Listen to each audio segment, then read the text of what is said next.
Hello बच्चों, let's see the given question. To the correct increasing order of acidity of CO2, H2O and H2O2 is.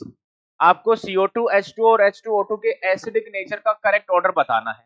तो हम इस पे तो बाद में जाएंगे, हम हमारा आंसर पहले से ही जस्टिफाई कर लेते हैं क्या आंसर होना चाहिए. चलिए देखो दोस्तों, क्या है, CO2 गिवन है आपके पास.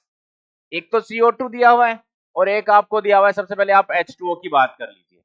ठीक है, CO2 हो गया और एक H2O हो गया. H2O के बारे में आपको पता है कि H2O जो है ये न्यूट्रल ऑक्साइड होता है हमारे पास. ये जो ऑक्साइड है ये न्यूट्रल नेचर का होता है. CO2 जो है हमारे पास ये एसिडिक नेचर का होता है. तो यहां इन दोनों में तो क्लियर हो गया. फिर तीसरा आता है हमारे पास H2O2.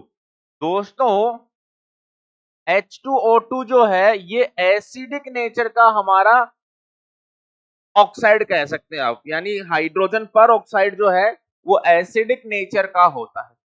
तो अब हमें क्या करना है, इन तीनों को एसिडिक नेचर के ऑर्डर में अरेंज करना है. तो न्यूट्रल वाला तो सबसे कम वाला तो सबसे आ गया, यहाँ पे पीछे आ गया. ठीक है, फिर आगे बढ़ाते हैं CO2 और H2O में. दोस्तों CO2 जो है ये वाटर में जाने पर ये बनाता है कार्बोनिक एसिड, जो कि H2O2 से ज्यादा स्ट्रॉन्ग एसिड होता है. यानी सेकेंड नंबर पे आएगा हमारे पास H2O2 और थर्ड नंबर सबसे ज्यादा एसिडिक नेचर रखने वाला आ जाएगा CO2. ये इनका एसिडिक नेचर का करेक्ट ऑर्डर जो है वो होगा. तो यहां इसमें कॉन्सेप्ट पूछा गया है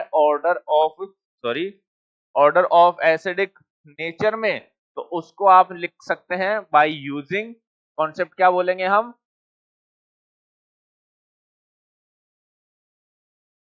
एसिडिक नेचर ऑफ ऑक्साइड्स. ठीक है, acidic nature of oxide. So answer आ गया हमारा इसमें ए. Clear, A answer.